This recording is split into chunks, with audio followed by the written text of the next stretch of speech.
안녕하십니까, 책돌입니다. 오늘 소개해드릴 책은 걷는다입니다. 저자는 이케다 미쓰후미, 출판사는 더 퀘스트입니다. 그럼 바로 본문을 보겠습니다. 이제는 과학기술과 경제의 미래를, 인간의 신체 감각이라는 관점을 빼놓고는 말할 수 없게 된 시대에 들어섰습니다. 인간의 행복은 동물로서 쾌조의 상태인지 아닌지에 달려 있습니다. 생명이 살아있다는 감각은 몸의 느낌과 떼려야 뗄 수 없습니다.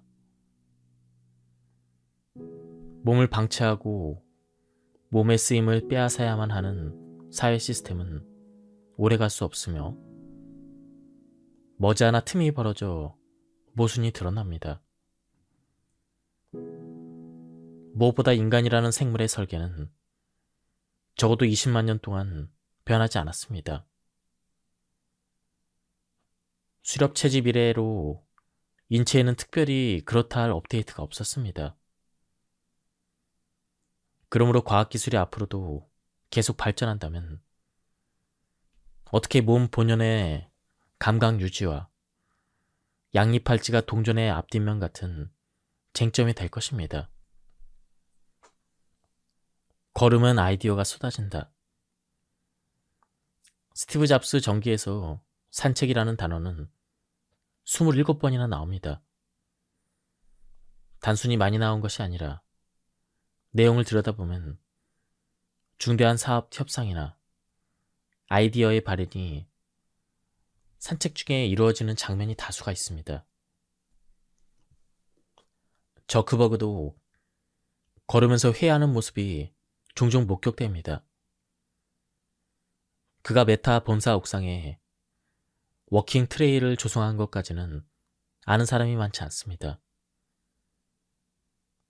이 산책로를 걸어본 메타 직원의 증언을 토대로 함께 둘러봅시다.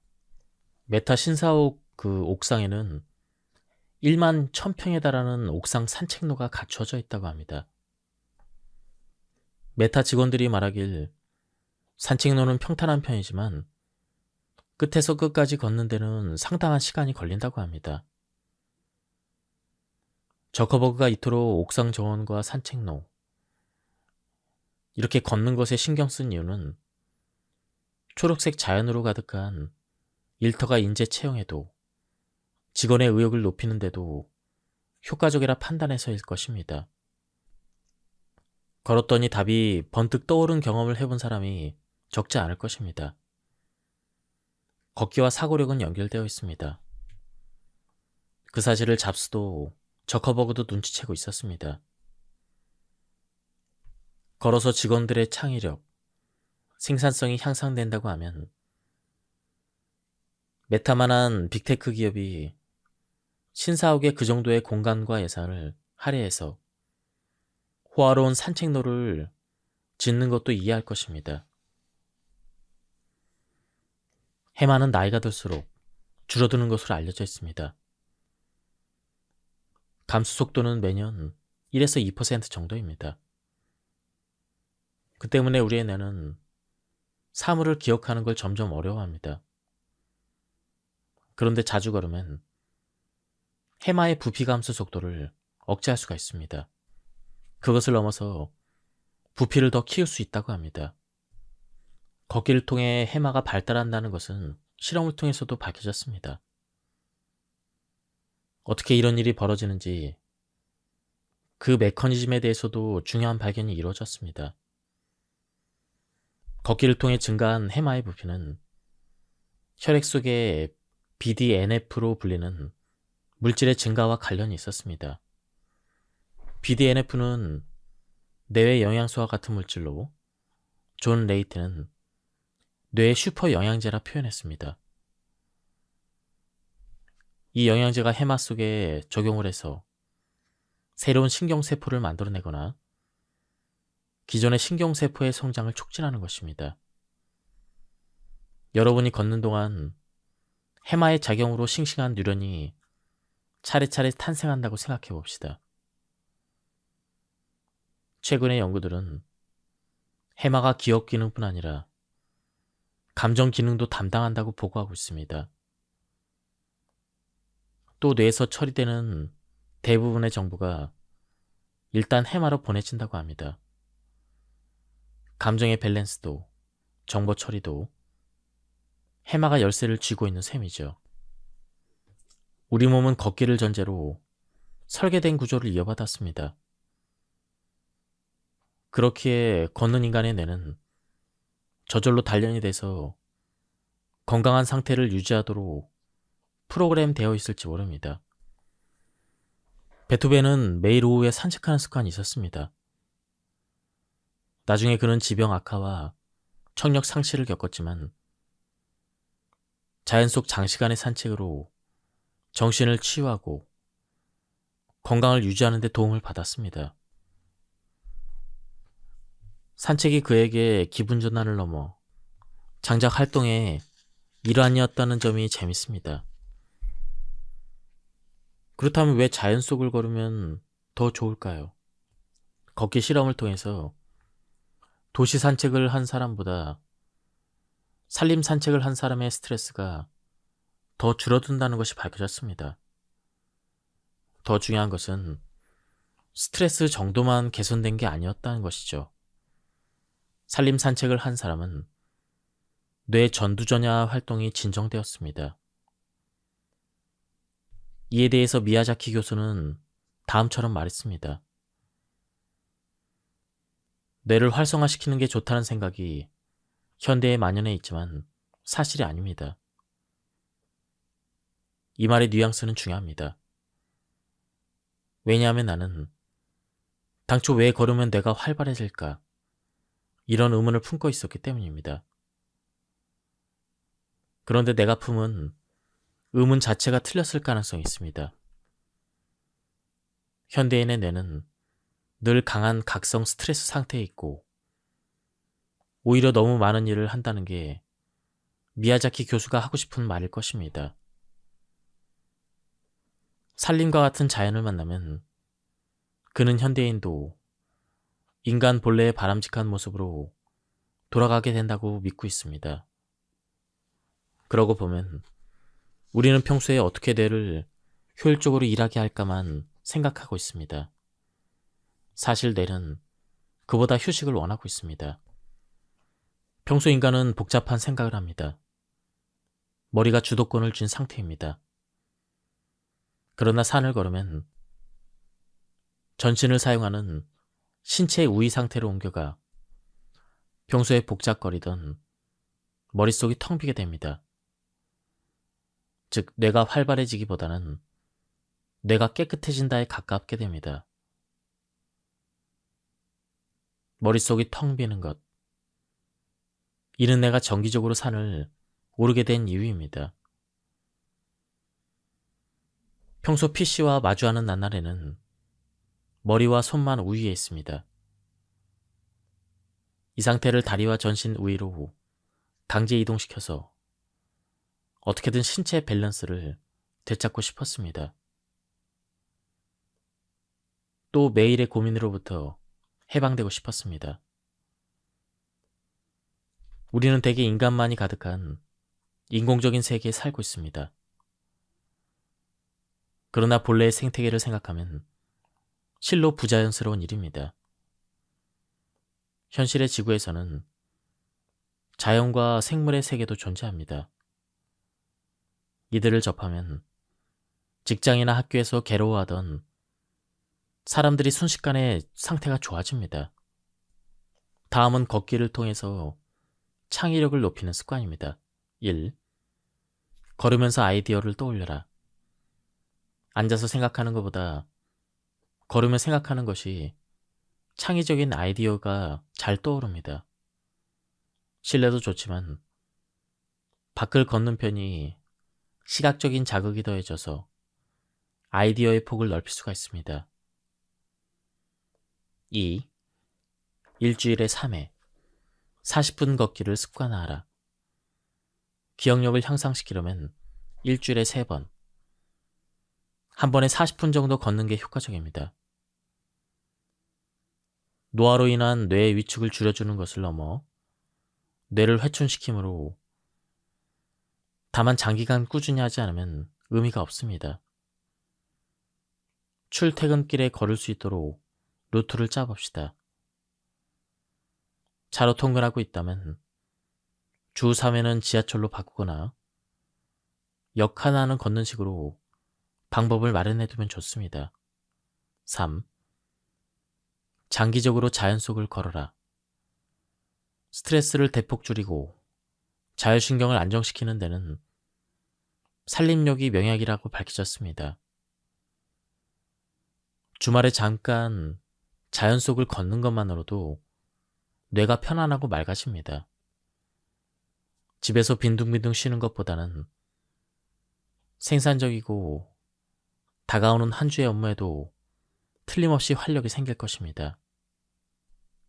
다음은 걸으면 얻게 되는 5가지 효과입니다. 1. 걸으면 혈당과 혈압이 떨어진다. 장시간 앉은 자세를 가벼운 워킹으로 20분마다 끊어주는 것만으로 식후의 혈당치와 인슐린 수치가 큰 폭으로 저하되는 것이 밝혀졌습니다. 혈당치뿐만 아니라 혈압도 내려갑니다. 주 150분 걷기를 3개월 동안 계속하는 것만으로 혈압 수치를 떨어뜨릴 수가 있습니다. 2. 걸으면 오래 산다. 걸으면 인간은 장수합니다.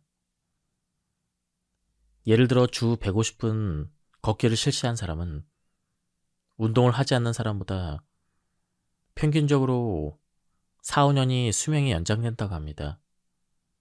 또 유럽의 연구에서는 매일 20분 동안 산책을 하면 비만 여부에 관계없이 신체 활동이 전혀 없는 사람에 비해 모든 원인에 대한 사망 위험이 낮아지는 것으로 밝혀졌습니다.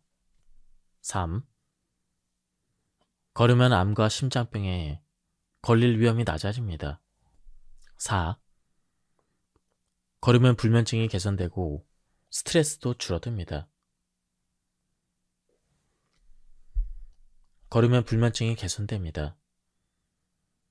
일본의 한 연구에서는 운동 습관이 없는 건강한 직장인들을 대상으로 걷기가 잠들기까지의 시간을 단축하고 총 수면 시간을 늘릴 수 있음을 확인했습니다. 그리고 걷기는 스트레스 호르몬인 코르티솔의 혈중 농도를 낮춰 스트레스도 줄여줍니다. 천천히 걸으면 그만큼 코르티솔이 약간 감소합니다.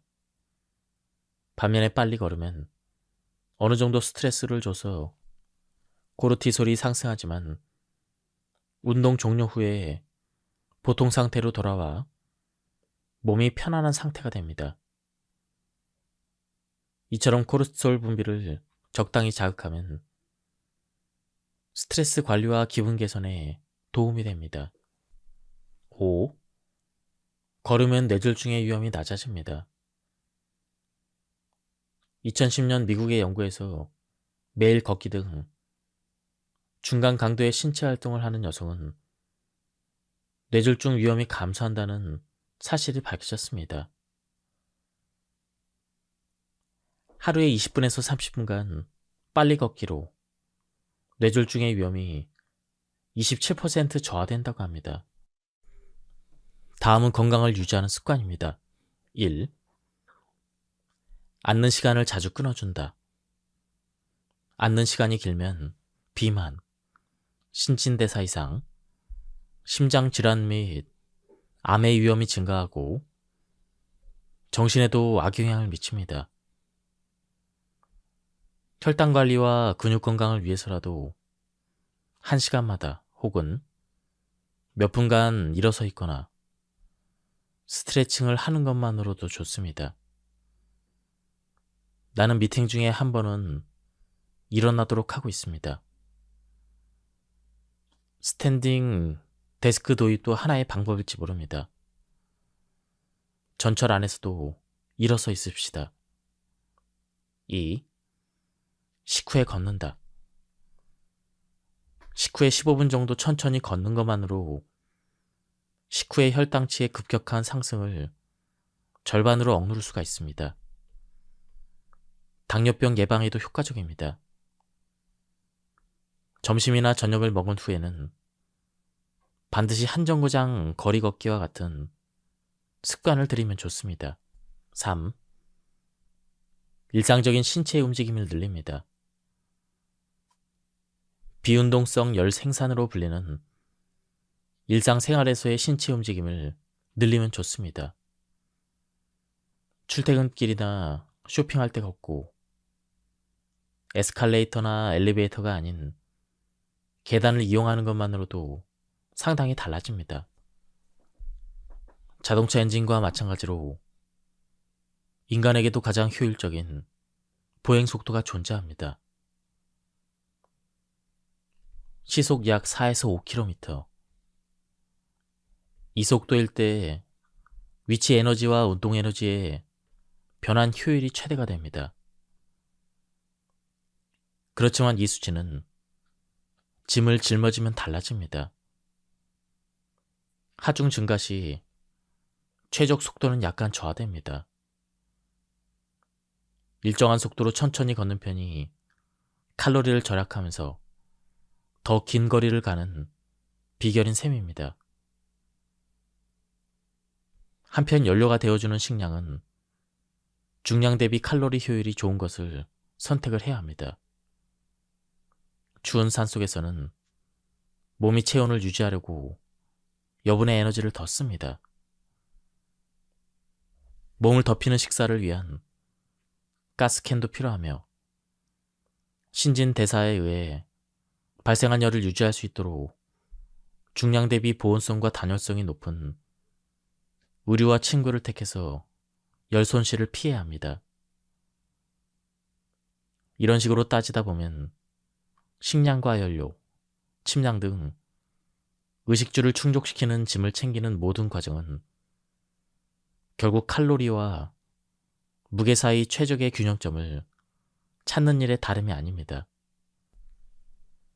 그러기 위해서는 지금 자신이 가지고 있는 물건을 목록화하고 무게를 모두 재보고 짊어질 의미가 있는 연료 혹은 도구인지를 자기 머리로 하나하나 생각해야 합니다. 이러한 사고방식을 울트라 라이트라고 하는데 상당한 거리를 걷는 하이커와 백패커 사이에서 널리 알려진 경량화의 지혜입니다.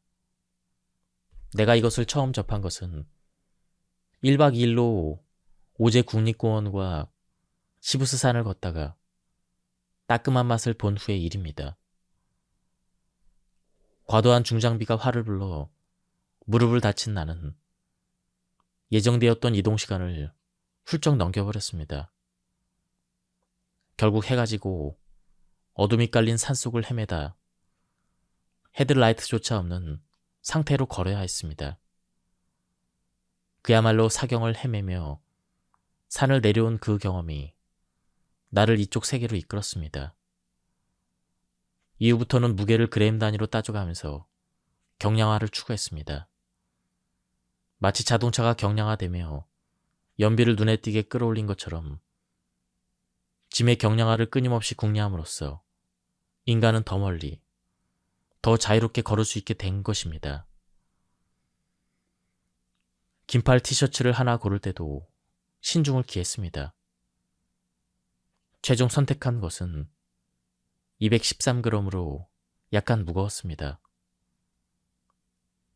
그동안은 약간 무겁다 같은 무게 감각을 생각해 본 적이 없습니다.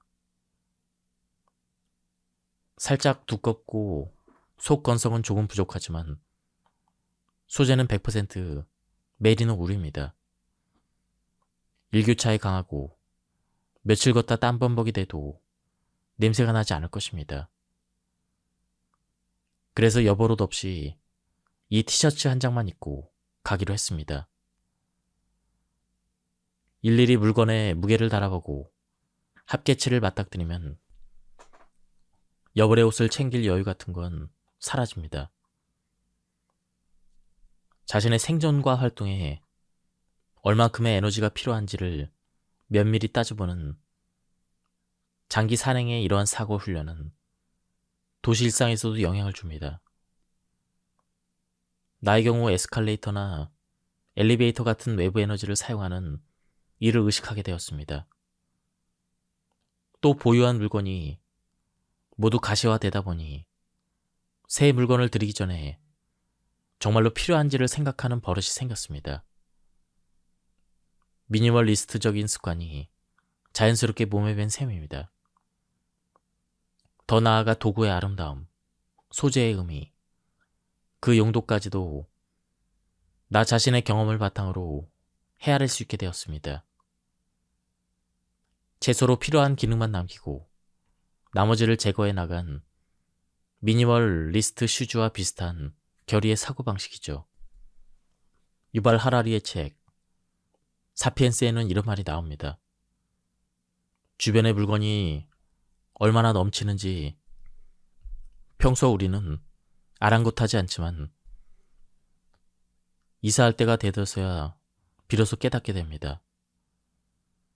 반면 수렵 채지민은 매달 혹은 매주 때로는 매일 소지품을 전부 짊어지고 이동했습니다. 이삿짐 업체도 없고 짐 마차도 없습니다. 짐을 옮기는 것을 도와줄 동물조차 없었습니다. 따라서 이들은 어떻게든 꼭 필요한 소지품만으로 꾸려갈 수밖에 없었습니다. 나 또한 산과 자연을 걸었기 때문에 만날 수 있었던 풍경, 마음을 울리는 경험을 점점 쌓다 보니 더 멀리 걷고 싶다. 지구상의 여러 장소를 걸어보고 싶다. 이런 마음이 생겼습니다. 아이와 함께 걷는 기회를 많이 만들었고 때로는 아이의 짐까지 대신 지기도 했습니다. 그렇게 경량화는 단순히 가벼운 차림 정도가 아니라 생존을 위한 지혜였습니다. 이제는 아이도 산행에 꽤 익숙해져서 어떤 간식을 가지고 갈지 우선순위를 매기는 습관이 생겼습니다. 가장 좋아하는 젤리는 무게가 조금 나가지만 다른 것을 덜어내고 나서라도 꼭 챙겨가는 식으로 말이죠. 이렇게 해서 5일분의 식량과 첫날분의 물을 더해 내 짐의 무게는 약 13kg, 아들의 것은 약 4kg으로 완성되었습니다. 이 무게라면 대강 체중의 20%가량이고 식량은 날마다 섭취하므로 중량은 차차 줄어들 것입니다. 물은 휴대용 정수기가 있으니 트레이를 따라 흐르는 풍부한 강에서 매일 보충할 수가 있습니다. 텐트에 내리치는 굉음의 긴장은 극에 달했습니다. 일본에서부터 이곳까지 장시간 비행, 그리고 장거리 버스 이동이 겹쳐서 녹초가 되었음에도 졸음조차 느껴지지 않았습니다. 아들은 다행히 잠들었지만 상상 이상의 추위까지 맞물려 내 머리는 또렷했습니다. 텐트 밑바닥이 젖었습니다. 아이가 자기 전에 쏟은 식수인지 비가 들이친 건지 아니면 지면에 의한 침수인지 원인은 특정할 수 없지만 내 침낭이 있는 자리만 흠뻑 젖어있다는 사실엔 변함이 없었습니다. 얼음섬이라고 하지만 한여름의 평년 기온이 5에서 13도 내외라고 들었기에 패딩류는 가져오지 않았습니다. 그런데 아이폰의 날씨 앱은 현재 위치의 체감 온도를 마이너스 2도로 나타내고 있었죠. 바람의 방향으로 실제보다 기온이 낮게 느껴집니다. 그 친절한 설명은 이제 얄밉다는 생각까지 들었습니다. 남은 건 다운 침낭뿐 이것이 젖으면 다운의 성질상 보온력을 잃기 때문에 아웃입니다. 재원을 빼앗기면 이윽고 사고가 정지됩니다. 공포가 머리를 스칩니다. 세상 완전히 미지의 영역에 발을 들여놓았다는 불안이 나를 덮쳤습니다. 필사적으로 텐트의 침수 원인을 찾습니다. 바람을 막으려고 텐트 안쪽에 놓아둔 돌 밑에 물이 고인 것 같습니다. 휴지로 닦아내려 했지만 역부족이었습니다. 수건으로 물을 훔쳐서 팔만 텐트 밖으로 빼내고 젖은 수건을 짜내는 작업을 반복합니다. 폭풍우는 전혀 진정될 기미가 보이지 않습니다. 사전에 준비한 나 자신을 칭찬해주고 싶었던 건 비상시에 야외에서 밤을 지새울 것을 대비해서 방수 침낭 커버, 비박색을 챙겨왔다는 점이죠. 평소에 산행에서는 거의 가치를 실감하지 못했던 장비였습니다. 하지만 그날 밤만은 달랐습니다. 침낭을 물로부터 지켜주고 나의 생명을 지켜주는 마지막 보루가 되어준 것이죠. 그러나 사태는 더욱 뜻하지 않는 방향으로 굴러갔습니다. 돌을 텐트 밖으로 꺼내려는 순간 대지가 빚어낸 예리한 돌 표면이 팽팽한 텐트 측면에 닿아버린 것이죠. 텐트를 쓱 가를 정도의 칼날 같은 날카로움이었습니다. 곧장 배낭에서 꺼낸 덕트 테이프로 응급처치를 했습니다. 평소에는 거의 쓸 일이 없었던 도구 역시 바로 이런 때를 위해 존재한다는 걸 멋지게 증명해 보였습니다. 과연 이 텐트가 바람을 견딜 수 있을까? 만약 한순간에 날아가 버린다면 아이와 어디로 피해야 할까? 평소에는 잠들어 있었던 뇌 구석구석이 절로 풀가동이 되기 시작했습니다. 아침이 되면 아예 이 땅을 떠날 수밖에 없을지도 몰라. 이런 두려운 예감이 머리를 스치는 가운데 비바람이 뚝 그쳤습니다. 행복은 돈으로 살 수 있을까? 결론부터 말하자면 행복은 돈으로 살 수가 있습니다. 다만 상한이 있다는 조건이 붙습니다. 부가 들면서 빈곤을 벗어나는 과정에서는 행복도가 높아지지만 대체로 1억 320만 원을 넘기면 행복도는 제자리 걸음이라고 합니다. 단순히 부보다는 건강이나 가족의 행복에 더 작용한다는 설도 있습니다. 일부 심리학자들은 기대가 충족되면 행복해진다고 말합니다.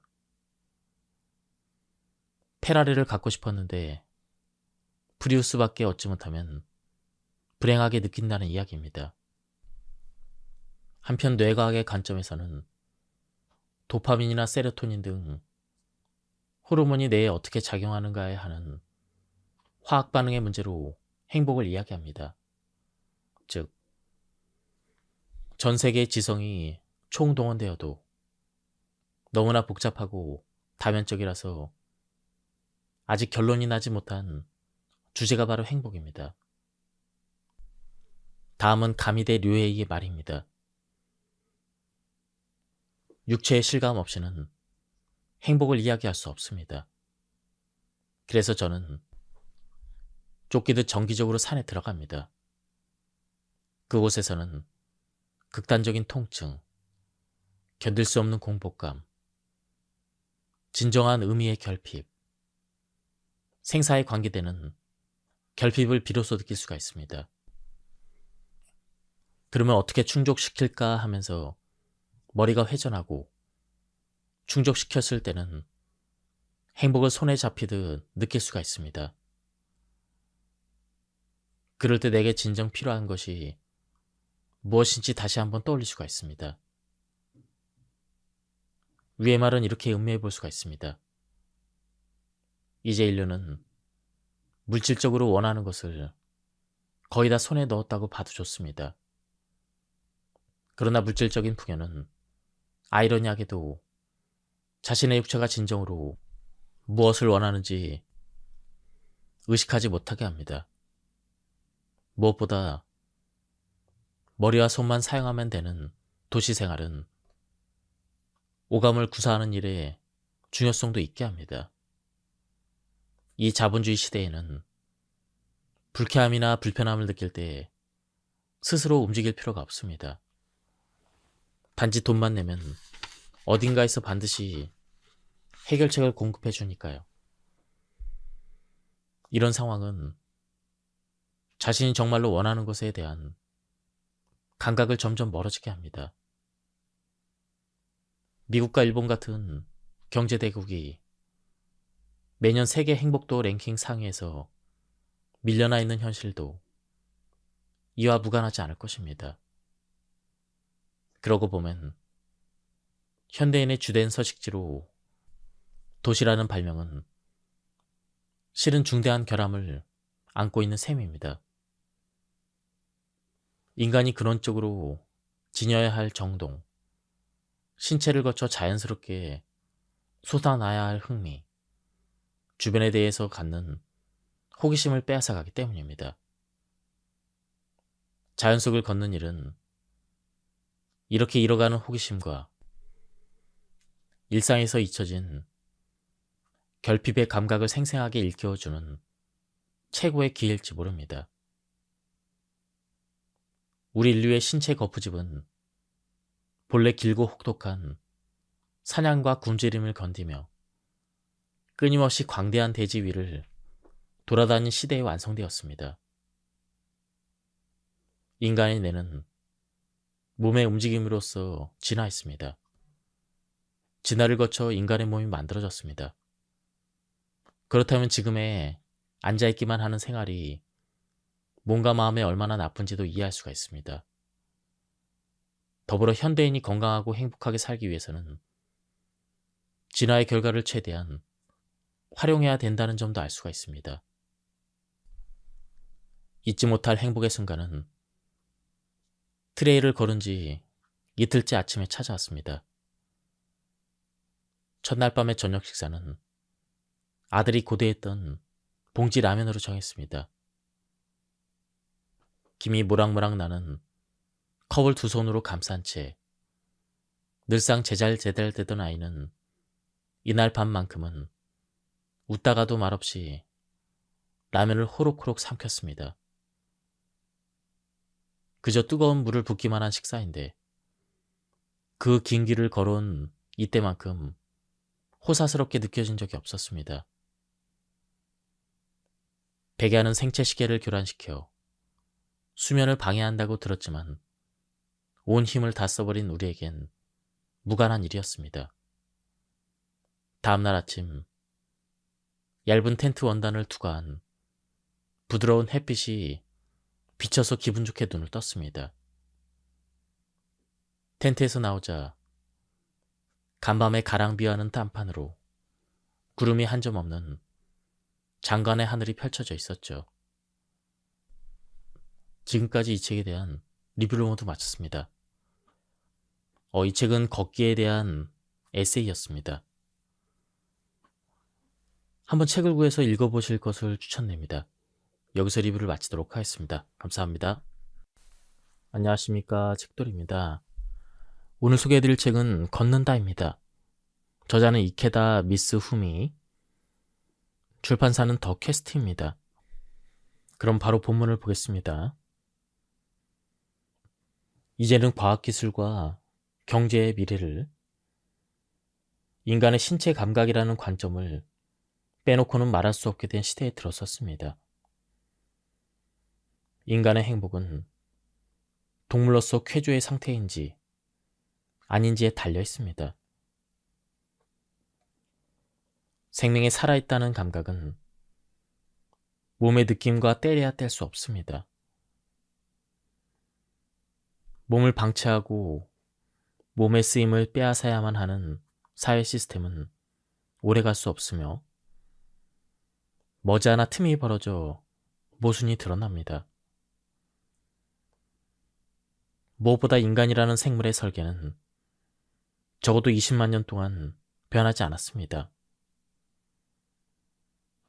수렵 채집 이래로 인체에는 특별히 그렇다 할 업데이트가 없었습니다. 그러므로 과학기술이 앞으로도 계속 발전한다면 어떻게 몸 본연의 감각 유지와 양립할지가 동전의 앞뒷면 같은 쟁점이 될 것입니다. 걸으면 아이디어가 쏟아진다. 스티브 잡스 전기에서 산책이라는 단어는 27번이나 나옵니다. 단순히 많이 나온 것이 아니라 내용을 들여다보면 중대한 사업 협상이나 아이디어의 발현이 산책 중에 이루어지는 장면이 다수가 있습니다. 저크버그도 걸으면서 회의하는 모습이 종종 목격됩니다. 그가 메타 본사 옥상에 워킹 트레일을 조성한 것까지는 아는 사람이 많지 않습니다. 이 산책로를 걸어본 메타 직원의 증언을 토대로 함께 둘러봅시다. 메타 신사옥 그 옥상에는 1만 1000평에 달하는 옥상 산책로가 갖춰져 있다고 합니다. 메타 직원들이 말하길 산책로는 평탄한 편이지만 끝에서 끝까지 걷는 데는 상당한 시간이 걸린다고 합니다. 저커버그가 이토록 옥상 정원과 산책로, 이렇게 걷는 것에 신경 쓴 이유는 초록색 자연으로 가득한 일터가 인재 채용에도 직원의 의욕을 높이는 데도 효과적이라 판단해서일 것입니다. 걸었더니 답이 번뜩 떠오른 경험을 해본 사람이 적지 않을 것입니다. 걷기와 사고력은 연결되어 있습니다. 그 사실을 잡스도 저커버그도 눈치채고 있었습니다. 걸어서 직원들의 창의력, 생산성이 향상된다고 하면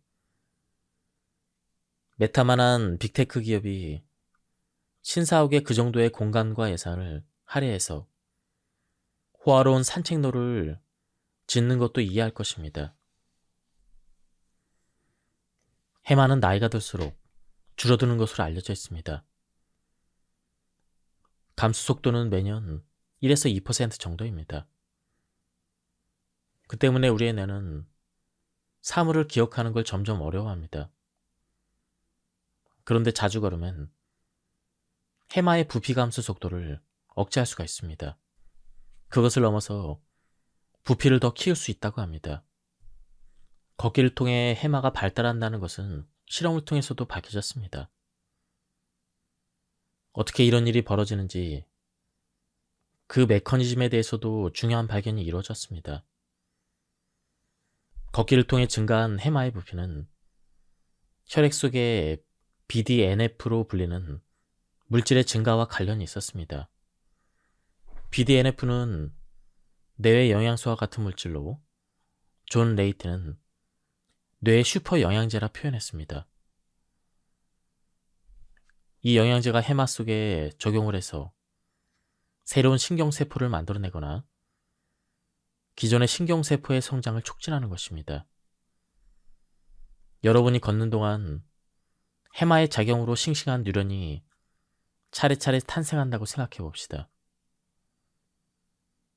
최근의 연구들은 해마가 기억 기능뿐 아니라 감정 기능도 담당한다고 보고하고 있습니다.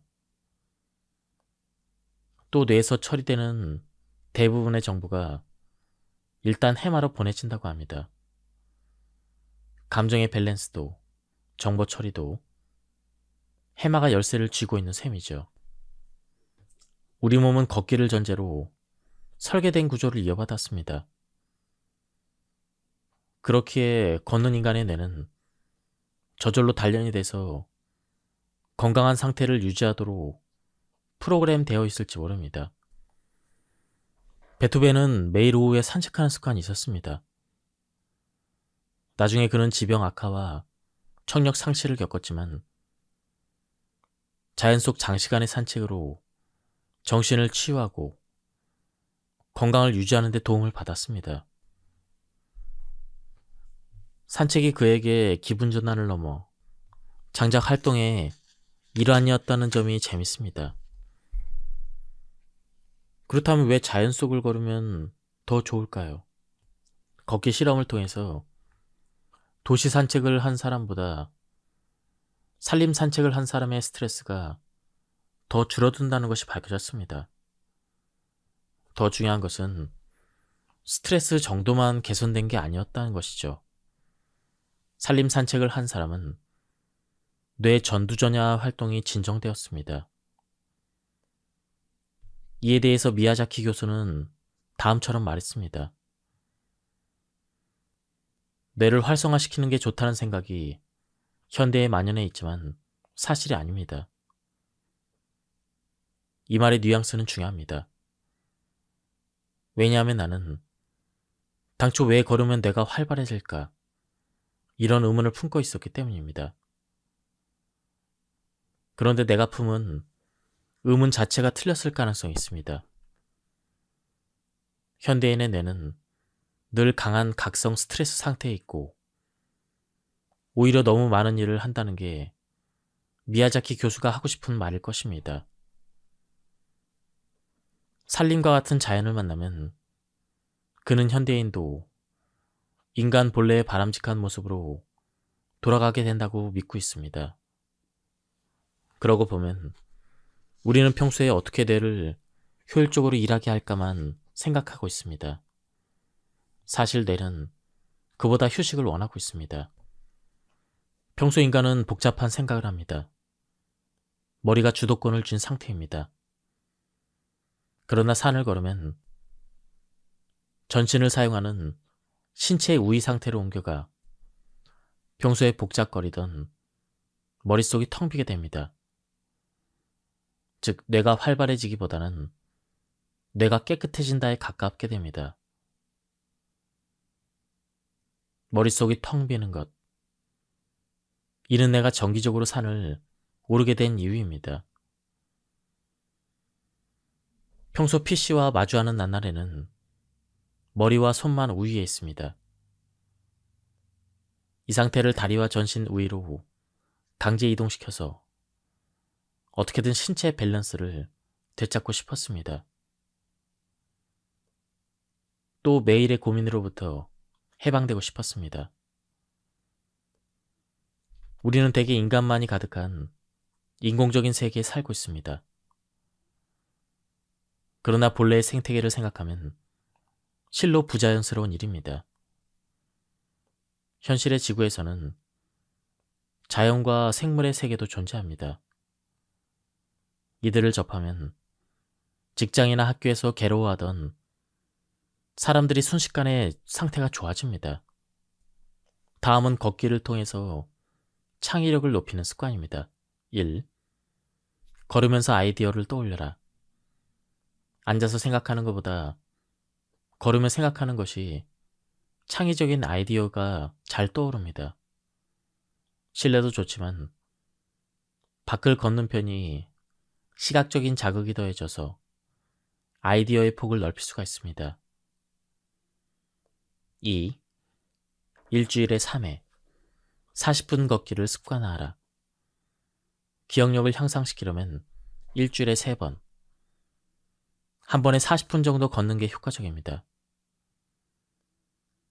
노화로 인한 뇌의 위축을 줄여주는 것을 넘어 뇌를 회춘시키므로 다만 장기간 꾸준히 하지 않으면 의미가 없습니다. 출퇴근길에 걸을 수 있도록 루트를 짜봅시다.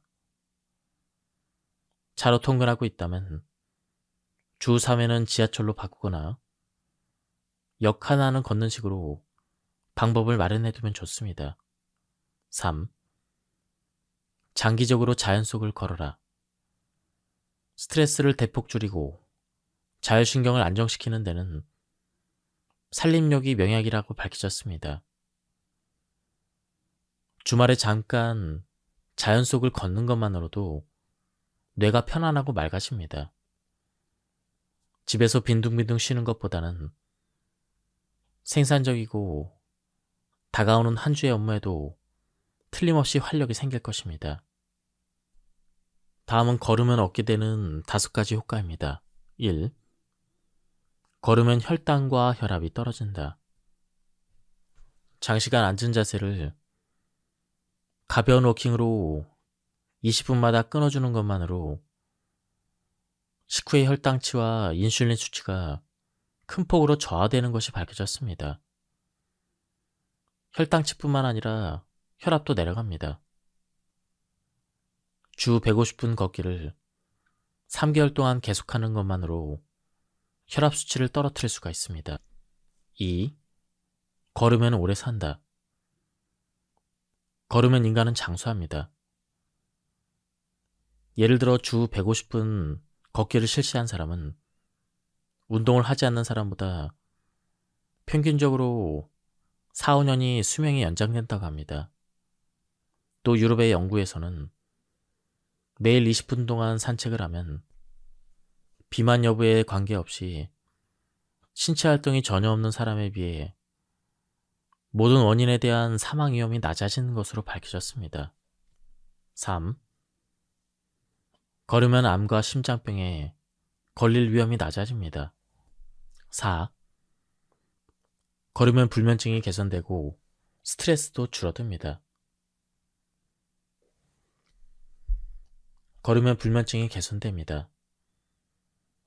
일본의 한 연구에서는 운동 습관이 없는 건강한 직장인들을 대상으로 걷기가 잠들기까지의 시간을 단축하고 총 수면 시간을 늘릴 수 있음을 확인했습니다.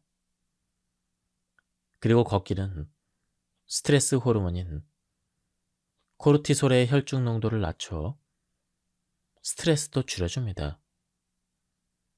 천천히 걸으면 그만큼 코르티솔이 약간 감소합니다.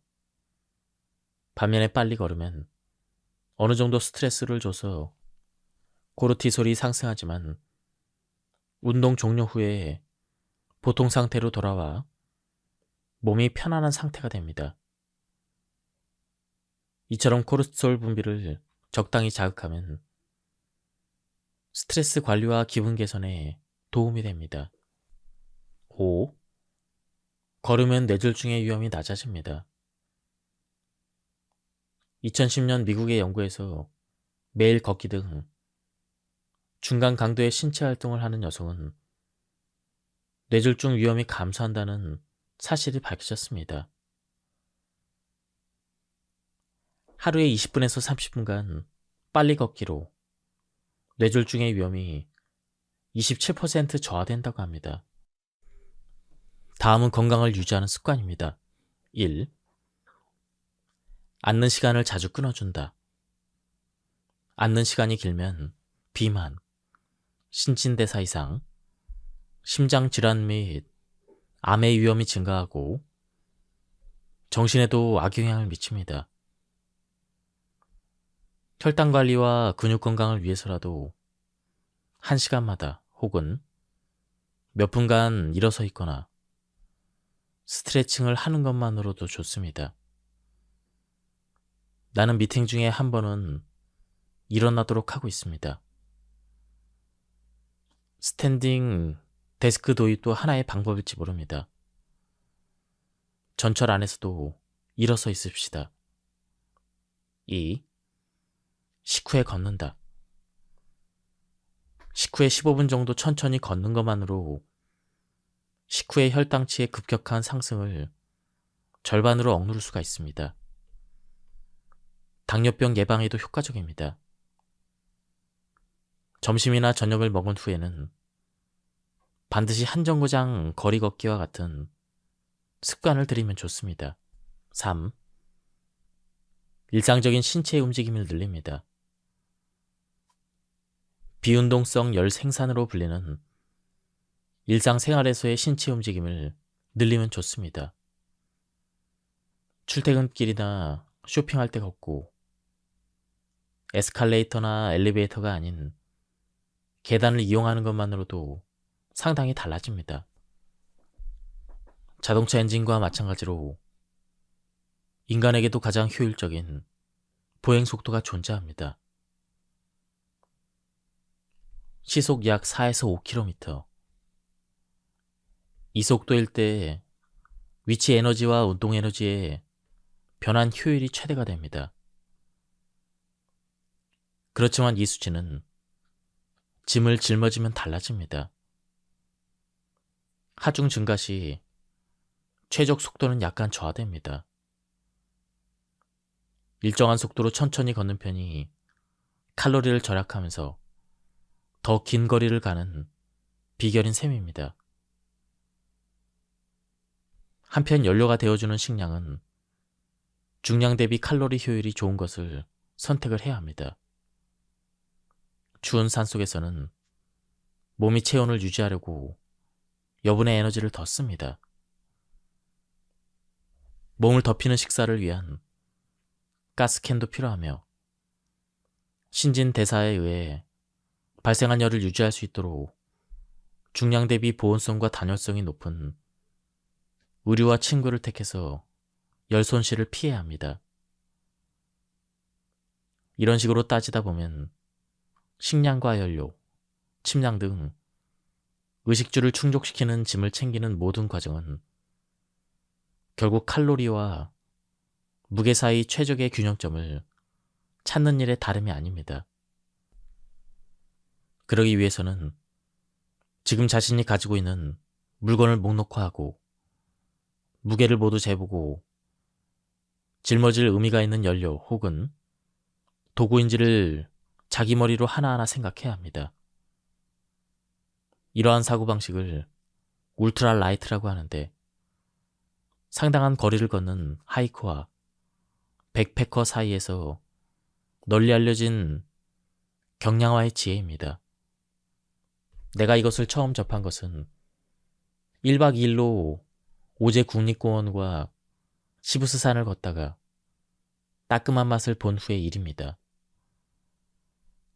과도한 중장비가 화를 불러 무릎을 다친 나는 예정되었던 이동 시간을 훌쩍 넘겨버렸습니다.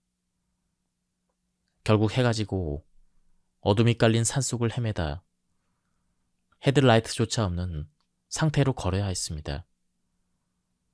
그야말로 사경을 헤매며 산을 내려온 그 경험이 나를 이쪽 세계로 이끌었습니다.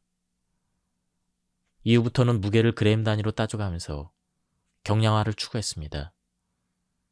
마치 자동차가 경량화되며 연비를 눈에 띄게 끌어올린 것처럼 짐의 경량화를 끊임없이 궁리함으로써 인간은 더 멀리, 더 자유롭게 걸을 수 있게 된 것입니다.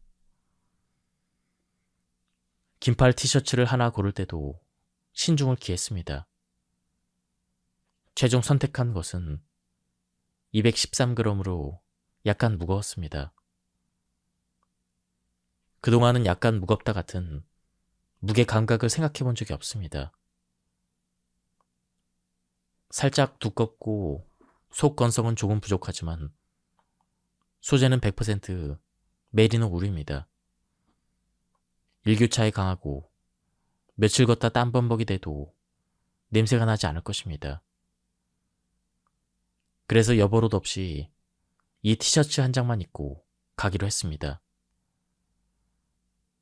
일일이 물건에 무게를 달아보고 합계치를 맞닥뜨리면 여벌의 옷을 챙길 여유 같은 건 사라집니다. 자신의 생존과 활동에 얼만큼의 에너지가 필요한지를 면밀히 따져보는 장기 산행의 이러한 사고 훈련은 도시 일상에서도 영향을 줍니다.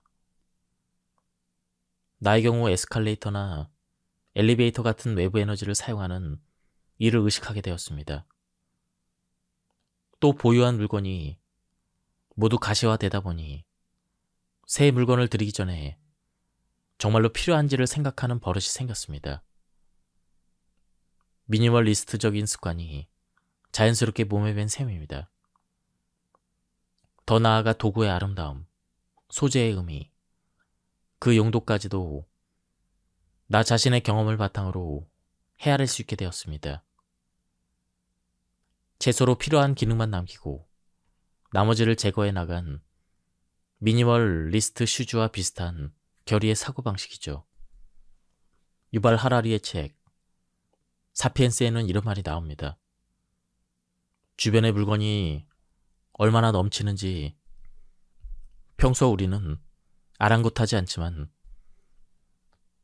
이사할 때가 되어서야 비로소 깨닫게 됩니다.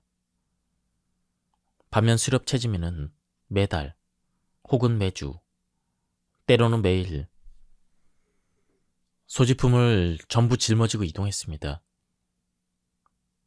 이삿짐 업체도 없고 짐 마차도 없습니다. 짐을 옮기는 것을 도와줄 동물조차 없었습니다. 따라서 이들은 어떻게든 꼭 필요한 소지품만으로 꾸려갈 수밖에 없었습니다.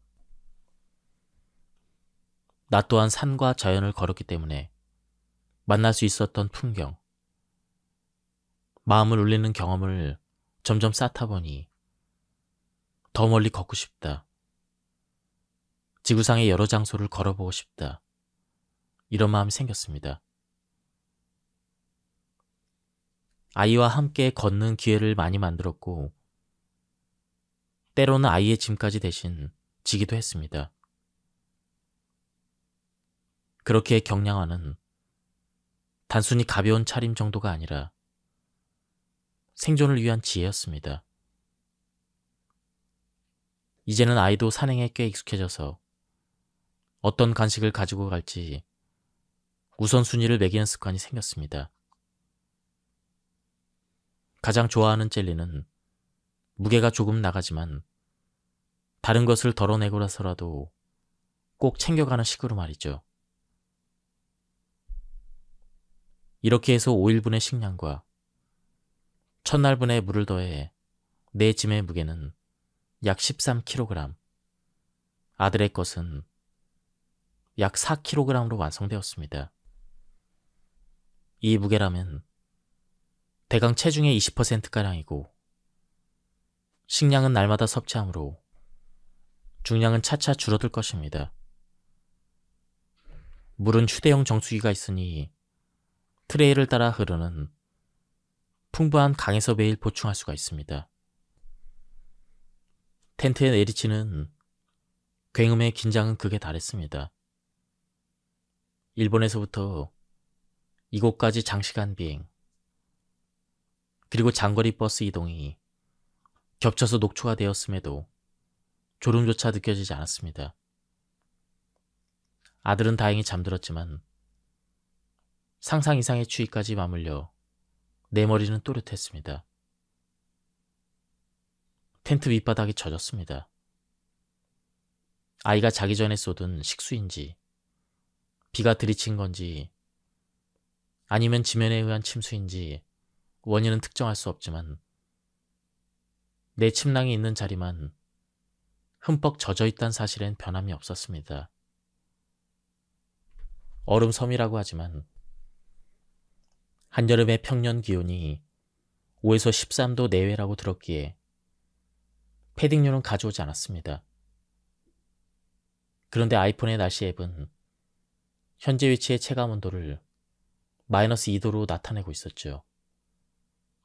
바람의 방향으로 실제보다 기온이 낮게 느껴집니다. 그 친절한 설명은 이제 얄밉다는 생각까지 들었습니다. 남은 건 다운 침낭뿐 이것이 젖으면 다운의 성질상 보온력을 잃기 때문에 아웃입니다. 체온을 빼앗기면 이윽고 사고가 정지됩니다. 공포가 머리를 스칩니다. 세상 완전히 미지의 영역에 발을 들여놓았다는 불안이 나를 덮쳤습니다. 필사적으로 텐트의 침수 원인을 찾습니다. 바람을 막으려고 텐트 안쪽에 놓아둔 돌 밑에 물이 고인 것 같습니다. 휴지로 닦아내려 했지만 역부족이었습니다. 수건으로 물을 훔쳐서 팔만 텐트 밖으로 빼내고 젖은 수건을 짜내는 작업을 반복합니다. 폭풍우는 전혀 진정될 기미가 보이지 않습니다. 사전에 준비한 나 자신을 칭찬해주고 싶었던 건 비상시에 야외에서 밤을 지새울 것을 대비해서 방수 침낭 커버, 비박색을 챙겨왔다는 점이죠. 평소의 산행에서는 거의 가치를 실감하지 못했던 장비였습니다. 하지만 그날 밤만은 달랐습니다. 침낭을 물로부터 지켜주고 나의 생명을 지켜주는 마지막 보루가 되어준 것이죠. 그러나 사태는 더욱 뜻하지 않는 방향으로 굴러갔습니다. 돌을 텐트 밖으로 꺼내려는 순간 대지가 빚어낸 예리한 돌 표면이 팽팽한 텐트 측면에 닿아버린 것이죠. 텐트를 쓱 가를 정도의 칼날 같은 날카로움이었습니다. 곧장 배낭에서 꺼낸 덕트 테이프로 응급처치를 했습니다. 평소에는 거의 쓸 일이 없었던 도구 역시 바로 이런 때를 위해 존재한다는 걸 멋지게 증명해 보였습니다. 과연 이 텐트가 바람을 견딜 수 있을까? 만약 한순간에 날아가 버린다면 아이와 어디를 피해야 할까? 평소에는 잠들어 있었던 뇌 구석구석이 절로 풀가동이 되기 시작했습니다. 아침이 되면 아예 이 땅을 떠날 수밖에 없을지도 몰라. 이런 두려운 예감이 머리를 스치는 가운데 비바람이 뚝 그쳤습니다. 행복은 돈으로 살 수 있을까? 결론부터 말하자면 행복은 돈으로 살 수가 있습니다. 다만 상한이 있다는 조건이 붙습니다. 부가 들면서 빈곤을 벗어나는 과정에서는 행복도가 높아지지만 대체로 1억 320만 원을 넘기면 행복도는 제자리 걸음이라고 합니다. 단순히 부보다는 건강이나 가족의 행복에 더 작용한다는 설도 있습니다. 일부 심리학자들은 기대가 충족되면 행복해진다고 말합니다. 페라리를 갖고 싶었는데 프리우스밖에 얻지 못하면 불행하게 느낀다는 이야기입니다. 한편 뇌과학의 관점에서는 도파민이나 세로토닌 등 호르몬이 뇌에 어떻게 작용하는가에 하는 화학 반응의 문제로 행복을 이야기합니다. 즉, 전 세계의 지성이 총동원되어도 너무나 복잡하고 다면적이라서 아직 결론이 나지 못한 주제가 바로 행복입니다. 다음은 가미대 류에이의 말입니다. 육체의 실감 없이는 행복을 이야기할 수 없습니다. 그래서 저는 쫓기듯 정기적으로 산에 들어갑니다. 그곳에서는 극단적인 통증, 견딜 수 없는 공포감, 진정한 의미의 결핍, 생사에 관계되는 결핍을 비로소 느낄 수가 있습니다.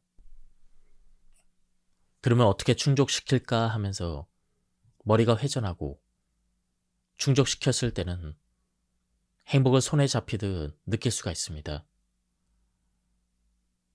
그럴 때 내게 진정 필요한 것이 무엇인지 다시 한번 떠올릴 수가 있습니다. 위의 말은 이렇게 음미해 볼 수가 있습니다. 이제 인류는 물질적으로 원하는 것을 거의 다 손에 넣었다고 봐도 좋습니다.